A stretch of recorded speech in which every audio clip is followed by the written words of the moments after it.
আমরা এই মুহূর্তে রয়েছি হোসনাবাদের 6 নম্বর কাশিয়াপুঞ্জি এলাকাতে। খুবই মাধুর্যপূর্ণ। ভালো আছেন? তো আমরা দেখতে পাচ্ছি যে আপনার সাথে অলরেডি পান কাটার জিনিসপত্র বা ওই যে, তো আপনারা আসলে সুখে আছেন না দুঃখে আছেন বা কেমন আছেন, কেমন আপনারা চান? এমনি আমরা মোটামুটি পাহাড়ের মাঝে বসবাস করে একটা শান্তি আছে। এই চিন্তা করলে অনেক কষ্টই আছে, কষ্ট হয়।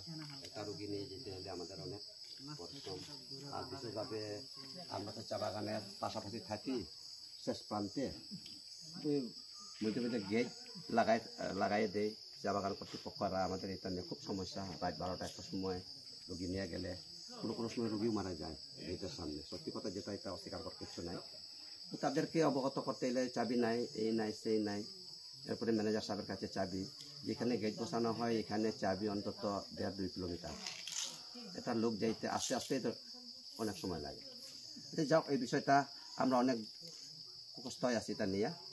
তার মূল বিষয় হলে আমরা চিরজীবন যুগ যুগ আমরা এখানে পাহাড় জঙ্গলে বসবাস করি। মূলত আসলে আমরা চাই সবার মতোই যেন আমরা সরকারি ভূমি আমাদের খাতায় থাকে। আমরা নিজস্ব কোনো ভূমি নাই। মানে আপনারা ভূমির মালিকানা চান? সরাসরি বলে ভূমির মালিকানা চাচ্ছেন? মালিকানা চাই।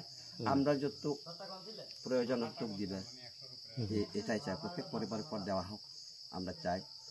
আর এটা কিন্তু আজ পর্যন্ত, আজকে আমার বয়স প্রায় 65 বছর বয়স, আমাদের কোনো ভূমি নাই, এক কথাই চাই। কিন্তু আমরা অনেক কষ্টই আছি এই পাহাড় জঙ্গলে বসবাস করতে গিয়ে। অনেক কষ্ট, দুর্গম এলাকা, রাস্তাঘাট খুব সমস্যা। ইদানিং আমরা মনে করেন 2টা বাড়ি পেয়েছি ইউনেস্কোর মাধ্যমে, আর সিঁড়ি পেয়েছি, বাড়িতে ওঠার সিঁড়ি, বাড়ি ওঠার সিঁড়ি, বসবাস বাড়ি পাইছি 2টা, আর ব্রিজ পেয়েছি 2টা। আর মোটামুটি একটু সহযোগিতা করছিল, কিন্তু যেহেতু এখন বর্তমান সরকার নাই, আর কোনো যোগাযোগ নাই, কোনো কিছু নাই, আতঙ্কের মাঝে আছে সত্যি কথা যেটা। আর বিশেষভাবে আমাদের যে মূল সমস্যা হলে আমরা যেহেতু ভূমি নাই, আমরা এটা খুব প্রয়োজন মনে আমাদের নামে ভূমি দেওয়া হোক। এর পাশাপাশি আমাদের একজন সমন্বয় আছে উপজেলার মাধ্যমে, উনি আমাদেরকে খুব সহায়তা করে। নাম কি ওনার? ওনার নাম জাবেদ ভাই। এরপরে আমাদের এই একদিন আমাদের এই ভূমির বিষয় নিয়ে আলোচনা করছিল, তখন দেখি তাকে মানে একটা চাপ সৃষ্টি করছে। আমি তো বুঝতে পারি নাই।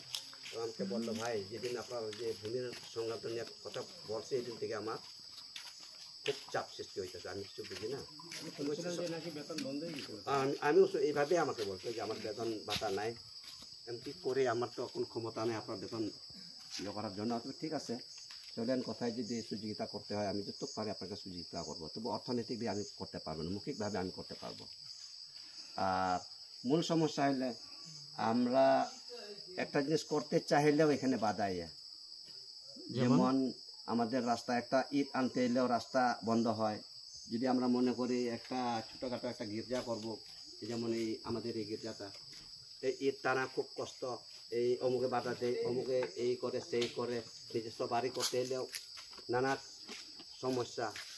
যেহেতু আমাদের ভূমি নাই, অবশ্যই তারা সমস্যা করবে, বিভিন্ন পুজো দেখাবে, বিভিন্ন প্রবলেম। আর আমরা এইভাবে দেখেন আমরা কীভাবে পান চাষ করিয়া পানটা নিয়ে যেতেছি। আমাদের এই লোকরা খাসিয়া পুঞ্জি যারা বসবাস করে এভাবে জীবনযাপন কাটাইতেছে।